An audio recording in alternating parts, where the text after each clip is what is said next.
What's happening, everybody? Dave Fleming with Adam Stone. Another terrific day here in Cape Coral, and the wind was gone. It was perfect conditions, and not surprisingly, Adam Stone, on mixed doubles day, the top four teams made it to the semifinals. But first, I want to talk about a lefty. Martin Emmerich somehow doesn't get drafted in Major League Pickleball at all, Challenger or Premier, so he went on a revenge tour today. He and Everett Radzikowska were terrific. Yes, they were. And the lefty drive the forehand, feathery drop slice on the backhand, heavy hands at the kitchen, definite snub, and he had something to prove today. He did indeed, so I expect sometime after that first waivers, he's going to get himself on a team. So well done, Martin. Now let's talk about the four teams that made it there. Christian Alshon and Catherine Parento were playing terrific. And then they ran into first-time partners, J.W. Johnson and Anna Bright. My goodness,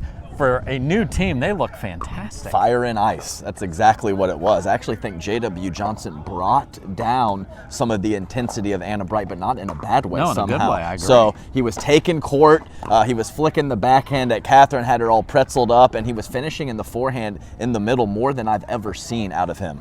Great movement from J-Dub, and that actually bodes well for Georgia and for everyone that's worked up about, oh my gosh, there's no issue there. They're actually being smart about it. They're taking a few opens off as a partnership. Mix it up, I love it. Now, speaking of Georgia, we won't get, which would have been awesome, Georgia against J-Dub. As undefeated Big H in Georgia, they won in Daytona, but they ran into Annalee Waters and Ben Johns today, and they got sent packing by an impressive performance from the top seed. I mean, they do it all. Yeah. There's no spots to pick on. Ben's defense was incredible. Annalee was firing away from positions that no one else should but her. So they just do what they do, and they take a lump. And I said I'm a numbers guy and the percentage guy. They got about 40 more matches to go before they take an L after they took one at the last tournament. They did take it from Anna Bright, so Anna Bright will have a different partner looking to win 2 in a row against those two. We'll see on Sunday. Now, switching gears to Saturday,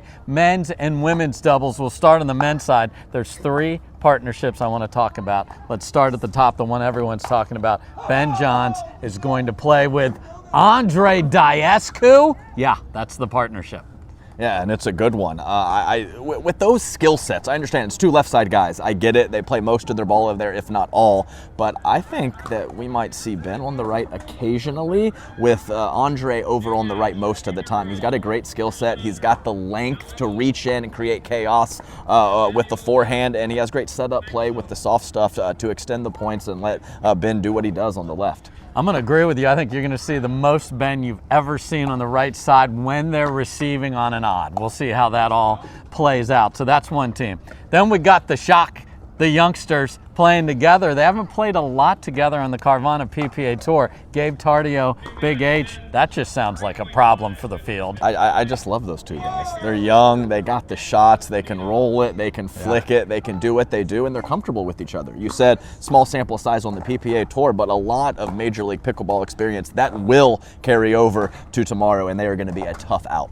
And then we have a very interesting initials team, if you will. J-Dub and CJ Klinger playing together. Ice and ice. We have fire and ice with Anna Bright, but these 2 are cool, calm, and collected. CJ Klinger, the luscious lefty from the right side, manipulating the ball, doing everything he does. I think it pairs well for those 2 together. JW, of course, will be creating offense, and if you don't make the ball bounce in front of that man, it is a night-night situation. Yeah, and he's going to be very confident coming off a great day here. Now to the women's side. We're waiting for the field to stop the rivalry. They haven't been able to do it. We're going to see if they can here in Cape Coral, but Annalee Waters, Catherine Parento against the girlies. Epic 5-game final in Mesa. Do we see that happen again, Adam? I think we are going to see the rivalry again. It was lopsided in Tucson, very tight, previous tournament in Mesa, and I am going to say the girlies take it on Sunday. Okay. I think they were a little upset with me for calling a 3-game win for Annalee Waters and Catherine Parento. So we will see the rivalry, and we will see the girlies make it a real rivalry with a big W on Sunday. So a great day of mixed doubles here in South Florida. Tomorrow we will have men's and women's doubles, 11 a.m. Eastern Time, Pickleball TV. For Adam, I'm Dave. Have a great night. We'll see you tomorrow. Peace.